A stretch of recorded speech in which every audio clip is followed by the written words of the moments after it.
In It Together SC and the Diabetes Action Council of South Carolina present Wellness Wednesday every Wednesday on Coping with Tre Tailor.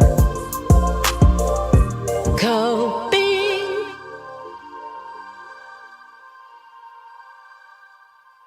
Hey there, and thank you so much for joining us on Coping. I'm Tre Tailor, and we're giving you info and advice to help you thrive and survive in life because we will always be coping with something. Today, we are coping with scleroderma. Monika Hilton joins us to share the story of her 6-year journey with this autoimmune disease. Monika, thank you so much for joining us today. Hey Trey, long time no see. I know it. I know it. And we have been trying to get this interview for a while, but no time is like the right time. So I'm really looking forward to having this conversation with you, how this disease that a lot of people haven't heard about really drastically not only change your life, but change the trajectory of your life. We're going to talk to Monika in just a short. That's next on Coping. But first, don't forget to check the bottom of the screen throughout the show. You'll see scrolling information on COVID tests, vaccines, community events, job listings, financial resources, including scholarships, help with your rent, mortgage, and bills, and so much more. We are streaming on Facebook, YouTube, and Instagram. So please post, share, like, and follow so we can get the message to the masses. Today, we're coping with scleroderma. Monika Hilton joins us to share her 6-year journey. You may remember Monika in Columbia, South Carolina, or in South Carolina. She was one of the most popular bakers in really, I would say, not only in South Carolina, in the region. You were one of the first to even do a sugar-free cake. I remember you had made one for comedian J. Anthony Brown, as a matter of fact, some sugar-free treats. And then she moved to Atlanta. And I don't want to tell your story, but why did you move to Atlanta? What happened that you left Columbia and moved to Atlanta? I felt like I had reached my plateau in Columbia. And so even though I was, still building my business in South Carolina, I felt like Atlanta was the place to go to be able to rebuild and rebrand and, tap into a lot of all of this entertainment that's going on in the city. Right. And you did do that, right? I did get started with that.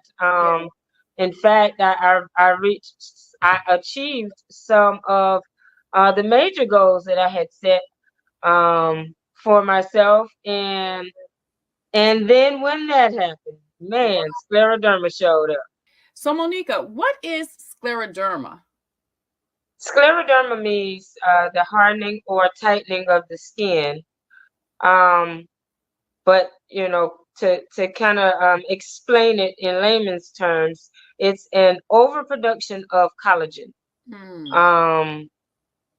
And for me, scleroderma has caused not only about 80% of my body, my skin is really tight, but joint stiffness, muscle pain, muscle weakness, muscle deterioration, because the less you move, which is, it's kind of like it's kind of twisted. The less you move, the worse you get. But it's very difficult to move. Yeah. So once I learned that,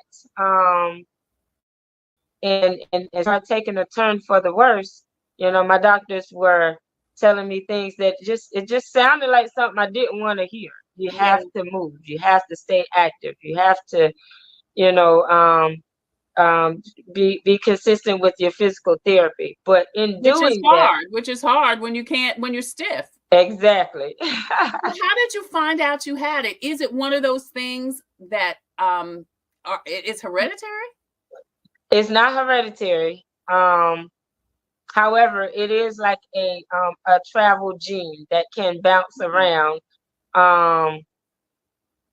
But I found out I had it because I started waking up with numb fingers, and like my hands leading down to my elbow was just numb. And It would happen in the morning mostly, and in the beginning, I thought maybe I was just sleeping because I sleep real tight in fetal position, and I thought maybe I was just sleeping on my arms and waking up to that. But when I started paying more attention to that, I began to consult with my family doctor and told her what was going on. And so initially she told me that she thought it was carpal tunnel. And based on the fact that before I was the cake lady, I did hair for a few years, and then all those years of piping and cutting, chopping, stirring, and all of that. Your hands. So I figured, okay, gave a little thought to that, but then I began to research, and not only that, the people that I know that had experienced carpal tunnel, I was like, I don't think that's what I got going on. So you kind of took the initiative to, okay, this is what the doctor said, but I think it's something more. Absolutely. Yeah, and I think that's so key, Monika, that we know our bodies and we've got to advocate for our own health. You know, it's you go to the necessary. doctor, you listen to the doctor, but then you think, something else may be going on. So that's exactly what happened. And I told the doctor that I didn't think it was carpal tunnel. And so I asked for a referral to see a rheumatologist. Why a rheumatologist? Why a rheumatologist? Because they told me that it was some form of they told me that they thought it might have been some type of arthritis. Oh, okay. And from that point, since they gave me the opportunity to do a self-referral anyway, that's the direction that I went. Right. I wasn't experiencing the constriction with my fingers yet, but they were just swelling, and I was experiencing the numbing and the tingling, but no pain at the time. We're talking to Monika Hilton, formerly the cake lady. She also has done hair. She's been living in Atlanta from Columbia, South Carolina. And in the height of her career, she found out she had scleroderma, which is an autoimmune disease that causes tightening and stiffness of the limbs. So how did you finally find out you had it? After seeing 3 rheumatologists, Wow. Kind of in the same week, I went to a dermatologist because the skin across my chest was so tight. It looked like oil was on me at all times. Oh, that's wow. How tight my skin was, and my neck and my face was tightening up the same way. Now listen, girl. And for some people, I mean, look, we want our face to be. At least I don't have to go. I don't have to get the collagen, and it's almost like, it's good, but it's too good to be true. Right. Right. But it's kind of mellowed out a little bit, and I'm good now. But in the beginning, it was like pressed. Wow. And that was really scaring me. Like, over what period of time did you see your skin really tightening up? When it happened, it began really, really rapid. So being diagnosed in 2016, I didn't start feeling anything other than the swelling and a little discomfort, the fatigue, and I was saying the fatigue at the time, but until 2019. And so between those 3 years, I was just taking the medication like nothing is changing. I'm still really tired, but not understanding what fatigue really meant.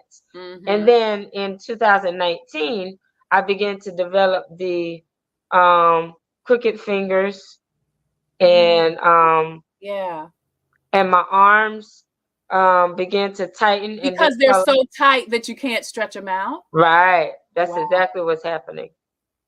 Wow. Yeah. And so my arms began to tighten up against, my body kind of, it was difficult to the bend in my elbow. It was difficult to straighten. It still is. But physical therapy helps out a whole lot. But that time frame was about a year where I began to see the skin on my chest, my torso, my pelvic area, behind my knees, my ankles, arms, and even my traps, my shoulders, and everything. It was very difficult to even do this at one point. Right. So Monika, once they determined that you had scleroderma, what's the treatment? A lot of medication. They medicate the various symptoms rather than the actual disease. Right? Yeah, because and there are is several no cure. Different symptoms. So I'm sure there's several different types of medication. Yeah, yeah. It's no cure for scleroderma. So they treat me for Raynaud's, and I take about 3 medications for Raynaud's. What is Raynaud's? Raynaud's is, girl. We don't know. I know. Raynaud's is when your blood does not properly flow through your extremities, and it often causes you to become very cold, your fingers and toes to become very cold. And is that again because it's too tight for the blood to flow through? That's exactly right. Wow. That's exactly right. And so I'm treated for Raynaud's. I'm treated for GERD. I have esophageal dysfunction, which causes esophageal spasms. And it's a severe form of heartburn, to put it, simple. Yeah.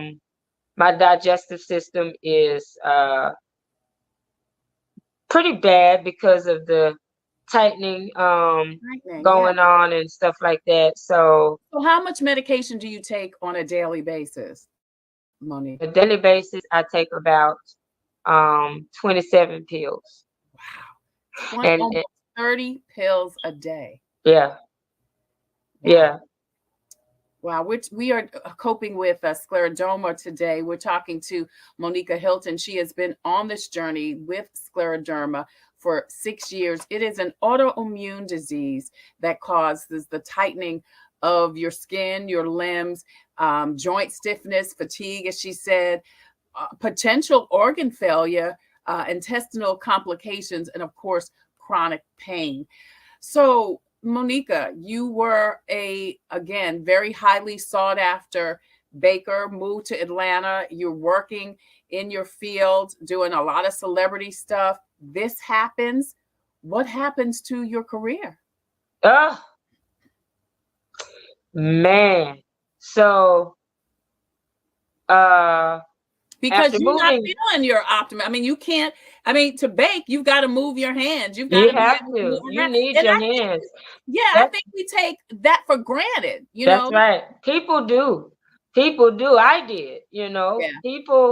People do take for granted the very small things that it takes to just get up and just get up. Just right there. Yeah. People take that for granted, but when I moved here, one of the things that I always wanted to do was compete on Cake Wars. And I was able to compete on Cake Wars in 2016, and then shortly after that I was diagnosed, but I wasn't restricted to certain things that I am now. I wasn't having these issues at that time. So I went on to compete in another national show called Sugar Rush, and this was in 2018, and I was experiencing the swollen knuckles, and even I go back and I look at the show like, dang, my fingers were big, my knuckles were really big, but it still didn't affect me being able to do that show. But then the next year, I got a call from Chopped and also Hell's Kitchen. And Hell's Kitchen, I did the audition, and I got through like the second round of auditions. And when it was time to present my dish, of course, I couldn't have Marvin or Zanaya, who normally assist me with stuff. Which is your daughter, your husband and your daughter. Right. And so I had to go in by myself. And when it was time to display the dish, I kind of tilted and I did a pineapple bowl. Because at that point, at that time, I had become very popular for doing the pineapple rice bowls. And so when it was time to pull it out, and it kind of tilted a little bit because I couldn't control, you know, just displaying the dish or whatever with my hands or whatever. And so a judge asked me what was going on with my knuckles, that they looked, you know, white and discolored and inflamed. So, you know, I had to you know, let them know, you know, because they ask you, will you be able to lift 50 pounds? Would you be able to chop, cut, stir, stand, bend? Because you'll have to do that on the show. Yeah, right. Do that. And so I wasn't able to go any further with that. And I was devastated. Sure. Oh my gosh, I was devastated, crushed. And so same thing when I had my interview with Chopped. They asked me this in the Skype interview, and you know, of course, I had to be honest because I did have difficulties at this point, and I began to sink in this hole of depression because, of course. You know, this is what I've been doing. This is what I always wanted to do. I'm telling you. And now, and I'm sure you asked. Really, God? I surely did. You must have heard me, girl. That was my number one question. Really, God? Because I often said in the many interviews that I've done over the years, I've said all the time that God shows me my name in lights. And, you know, when I said, really, God, I'm like, how you just gonna show me this and then take it all away? And then, girl, his words are his thoughts are not our thoughts. His ways are not our ways. Exactly. Because you are now, and your name is becoming in light as an advocate for scleroderma. Absolutely. Yeah. Absolutely. So tell us about that. Tell us what you're doing and how you recognize I've got to cope with the scleroderma and even cope with what God has showed me in a different way by being an advocate for what I'm dealing with. Well, I felt like I know that I was in hiding. I'd say between 2020 after the death of my mom and 2021, I'd say late 2021, and I for that duration of time, people would often inbox or text or call and be like, Mo, what's good? Like, I hadn't seen you in a minute. You're not posting. I don't see no pictures, no videos, and I don't know. I felt like I never felt like people didn't, you know, care about me. People didn't pay attention to what I was doing. People didn't follow me, supported me. I never felt that way. But I felt like I don't look like I used to look. I don't look the same. And I'm afraid of this look. And I'm afraid of having to explain this look. Yes. People gonna ask questions. Yeah. So I didn't it took me a minute to process. Yeah. And to wrap your head around it. Yeah. And to embrace it. Because listen, I'm gonna tell you, I saw where you had a drastic weight loss. Mm-hmm. That was the first thing I thought. I was like, oh, Monika is really lost a lot of weight. She looks great. Was that part of the scleroderma? The end of it. It was the tail end of the weight loss was the beginning of scleroderma. That's what I meant to say. Okay. So I had the gastric sleeve in 2016, in August of 2016.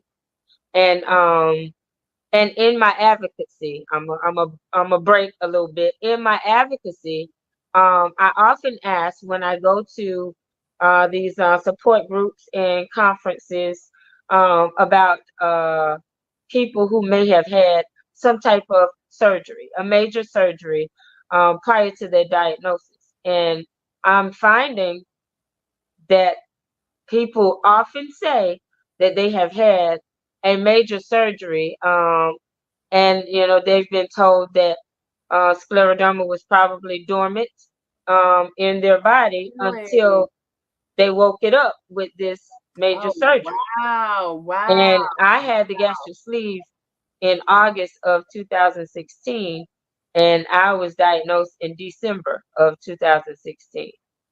And they take you through an extensive amount of tests when when you are trying to become a candidate for something like the gastric sleeve.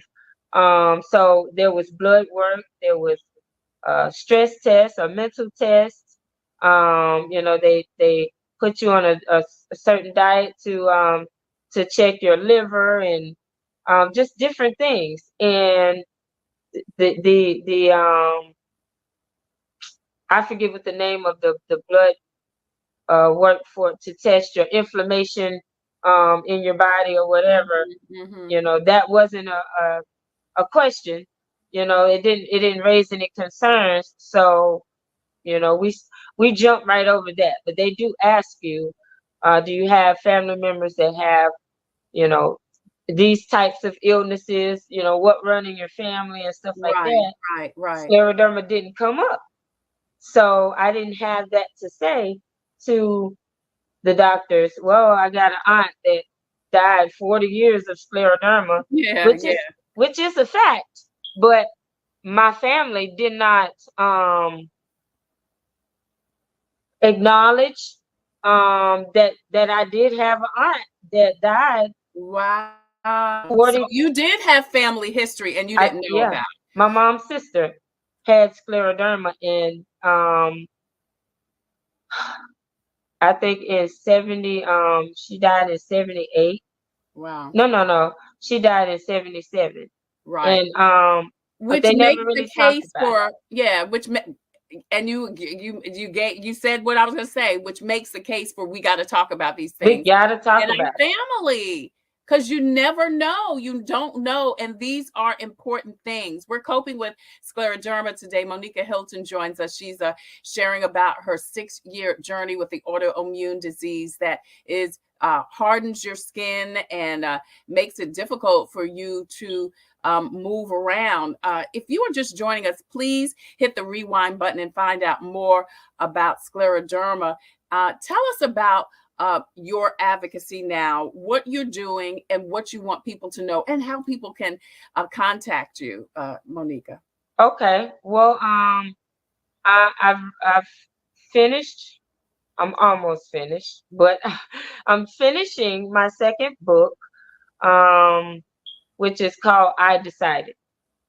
And through the traumas, the triggers, the triumphs in scleroderma, I decided to come out of hiding. I Yeah. decided to talk about um, my journey with scleroderma, because there are so many people that um, don't know how to, articulate, have this disease. Right, they're experiencing it and they're going through what you went through. Right. You're confused, you're angry, you're hurting, That's you're right. maybe a little ashamed, and but you got life goes on and you're wondering what's next? How do That's I right. navigate this? Right. I mean, at 40 years old, I'm sitting around like I I'm like the Energizer Bunny. I can't sit still. So, okay, God, what am I gonna do with this? Right. What now? You know, I often talk about one evening after my mom was gone, and I had a moment where I just went to bed like, Yeah. my mama gone, and Right. you know, I got this going on, I got this going on, and I think in my prayer that night, my last words as I drifted off to sleep was, "Why me, God?"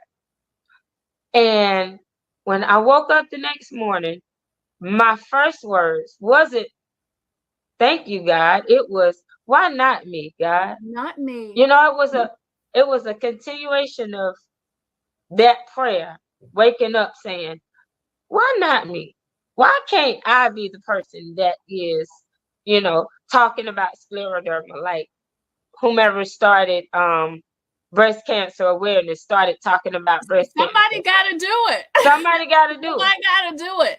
And I do think, you know, the old saying, God doesn't give us more than we can bear, but I do think he changes the trajectory of our lives so that we can fulfill our purpose.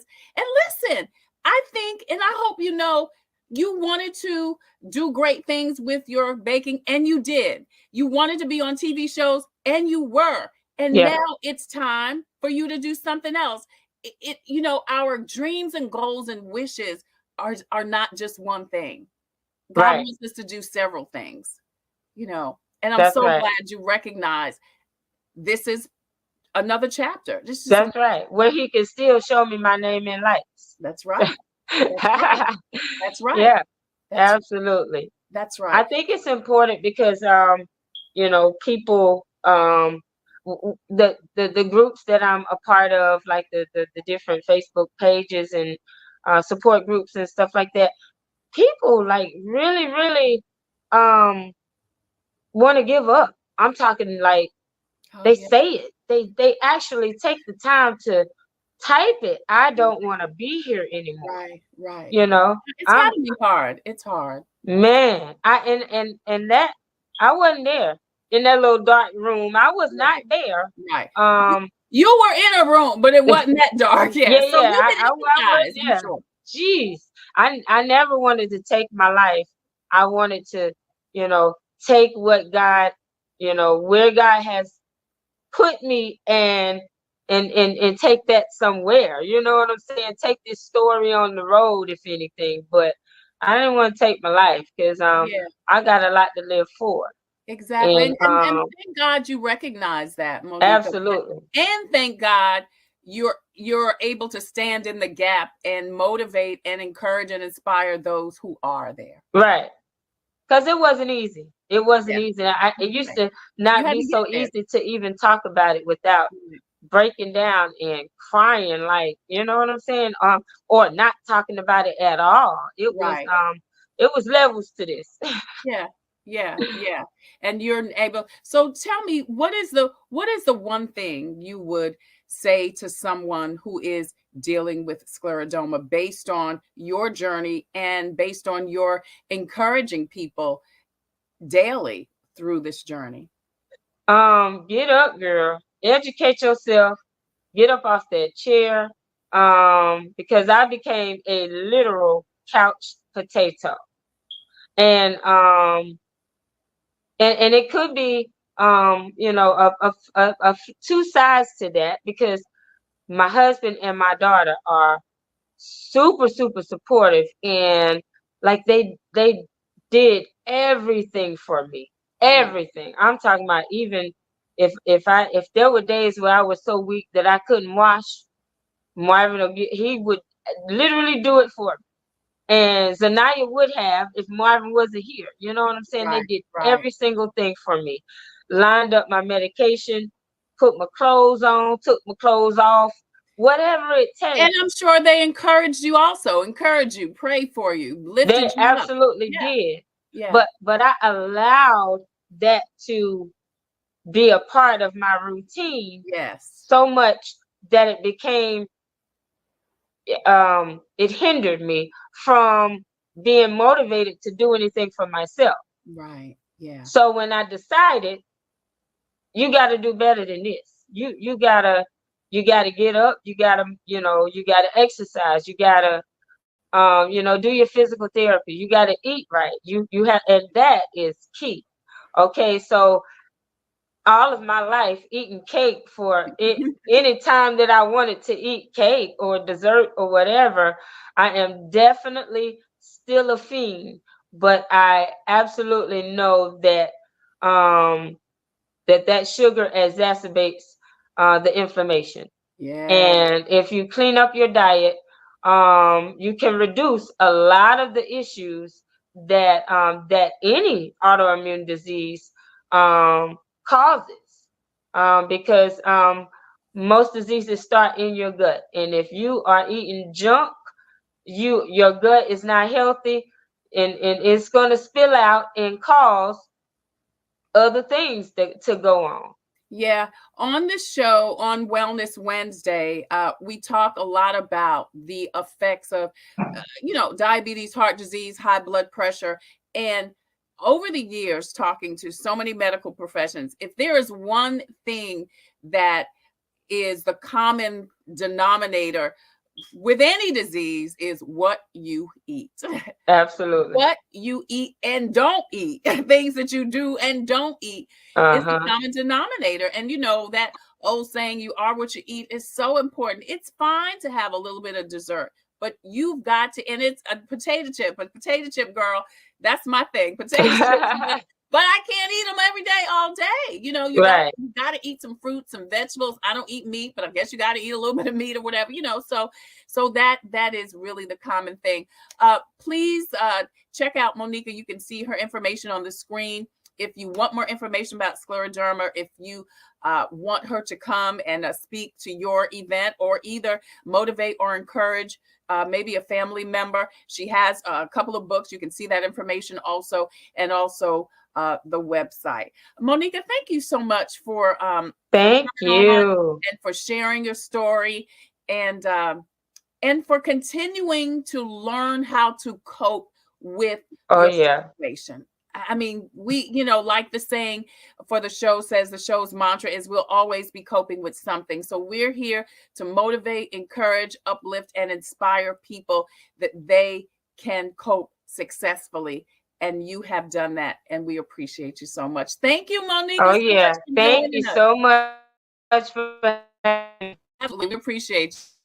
Hey, coming up next Wednesday, as a matter of fact, we're going to talk to a physician that is going to kind of break down what Monika told us about scleroderma. She said so many interesting things. So again, if you are just joining us, please hit the rewind button and check out the interview.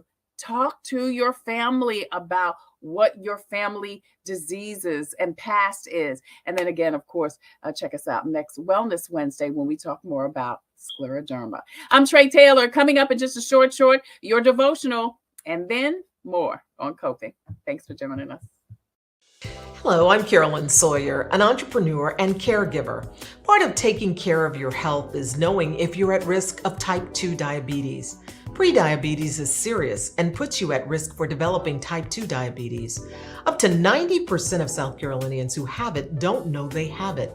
Visit inittogethersc.org. Take an online test to find out your risk and join a diabetes prevention program. This message brought to you by the Diabetes Action Council of SC. Hey there, thank you so much for joining us on Coping. I'm Tre Tailor. We're giving you info and advice to help you thrive and survive in life, because we will always be coping with something. Hey, before I leave, I want to share this devotional with you. This is from Conversations with God. It's from Cheryl Mims Williams with Agape Counseling and Training Services in Columbia, South Carolina. This is such a great book. It includes some of her prayers, some of her diary readings, and devotionals. This one says, "Trust me, my child. I know you're having a hard time praying, studying, and focusing on me. I know you don't like the way this feels. You can't rely on your feelings." That's good. This is about knowing, being faithful, and holding on. Knowing even if you don't feel or see it. Isn't that such a wonderful reminder that God is with us always, even if we don't feel it, see it, or hear it? We've got to know it That's what faith is all about. It's from Cheryl Mims Williams from Agape Counseling and Training Services. This is called Conversations with God. I'm Tre Tailor. Thank you so much for joining us on Coping. We're giving you info and advice to help you thrive and survive in life, because we will always be coping with something. The good thing about it is that we're never alone. Thank you so much for joining us, and I look forward to seeing you soon.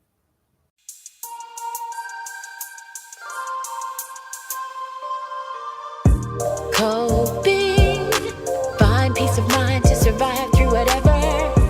Coping, learning the way that we thrive all together. Coping, finding out what's real. Coping, we can heal, we can heal, we can heal. Coping with stress, coping with strife, bringing hope for success, for improving our life. Coping beyond hoping to do more than survive, ways to live a healthy life. Coping and promoting, learning what you can do, 6 ways to a better you. Coping, find peace of mind to survive